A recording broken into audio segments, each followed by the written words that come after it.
Dear Journal, after about a century, I finally decided to visit him on a very special time of the year, which was Hallows Eve. I know his energy signature from any place, very distinctly powerful with imposing presence. For those who are curious of an angel's tracking abilities, we are able to find our target-specific energy signature, which allows us to do our jobs efficiently. That and be able to tune into a person's true nature, thoughts, and feelings. You'd be surprised what dirty secrets that the average mortal hides within their heads. Those experiences have left me to be on the cynical side of issues, but enough about myself. I want to talk about my reunion with him. He is known by names in so many cultures and struck terror and mayhem in each one. Call him Der Grossman, Bundle, Tall Man, Black Knight of the Woods, but his currently popular alias is Slender Man. My personal nickname for the creature is Mr. Faceless, as his head held no distinct facial features, as though it were nothing but a blank canvas. He could change his spindly height as he pleases, with retractable black tentacles that emerge from his back according to his will and mood. I will never forget my first encounter with him and the dance we shared. Nor will I forget the union that took place either.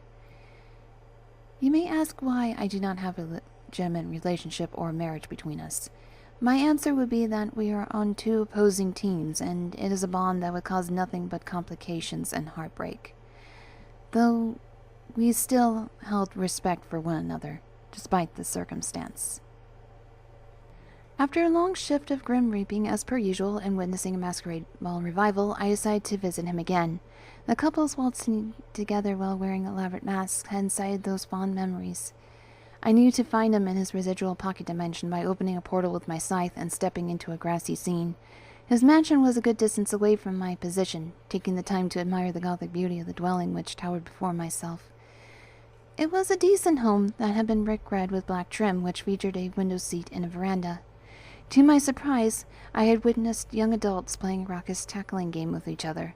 It was amusing to watch, until a diamond-shaped brown ball came zooming to my head. I caught the ball one-handed and examined it for a few moments to identify it as the American football. "Hey, goth chick! Can we have the ball back?" A male's voice called to my left. I looked to the source and found it to be a brown-haired man with sideburns, wearing a mustard-colored jacket, jeans, and a white mask which sported feminine features that rested on the back of his head. I looked into his blue eyes sharply, and he stepped a few steps backward after seeing my face. "Whoa! You're cool-looking. What are you?" he exclaimed in astonishment. "Dame Saturday, and may I ask your name?" I asked. Tim, but most call me Masky," he said hesitantly, and lifted his hands upward in a begging gesture. "Can I have my ball back, dame?" "Yes, since you ask nicely," I said, and chuckled, tossing the ball to him. He caught the ball with both hands, smiled, nodded, and uttered, "Thanks." He paused for a moment to look to me curiously, then asked, "How did you arrive here? Usually Slendy only allows the VIPs in this place." I raised a brow and said, "Slendy? Is that what they call him nowadays? Well, to answer your question, Masky, I am an angel of death, and my scythe allows me to travel to any dimension I wish. And as for my reason of being here, I only wish to visit and not harvest any soul here. None of you are assigned to me and are off limits. For now." "A visit? Angel of Death? This really gets interesting," he said while rubbing his chin, and leans closer to me in a scrutinizing manner, and inquired shrewdly, "What kind of visit?" I leaned forward with a playful smile and said, "Visiting an old friend known as Slendy. We know each other quite well." "Really now? Look, lady, I don't know you, and to be honest, you creep me out a little, but you cannot just go waltzing in here whenever the fuck you feel like it," he said firmly. "Oh, can't I now?"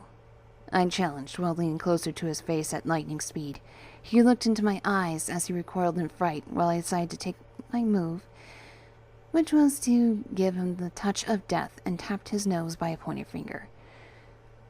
The touch of death is a label to describe this move, as it involves temporarily paralyzing the victim.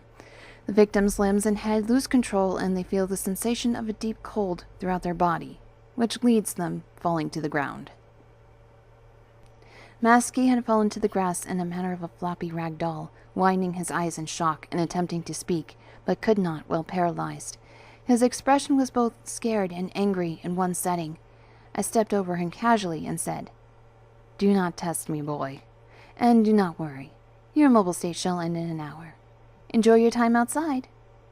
I walked towards the entrance and left him to utter muffled anger. Before I could knock upon the door, it was swung open violently and revealed to be Mr. Faceless himself, dressed in a modern black business suit and red tie. A few of the young adults peered at me from behind him. From his great height, he lowered his head to mine, which our faces become a foot apart from one another, and heard his voice speak within my mind. "You have not changed at all, Fräulein Engel. Still full of impudence and brazenly forward. It has been far too long. Please come inside." I chuckled as I nodded my head in respect, saying in return, "Danke, mein lieber Freund." He stepped aside and shooed the people back to make an entry space for me with a great clawed hand. I accepted the invite by stepping inside. "Who is the skull girl?" A girl with dark hair and wearing a black dress asked. "Yeah, who is she?" A man with a mouth guard and yellow goggles asked. "Jane, Toby, this is Dame Saturday.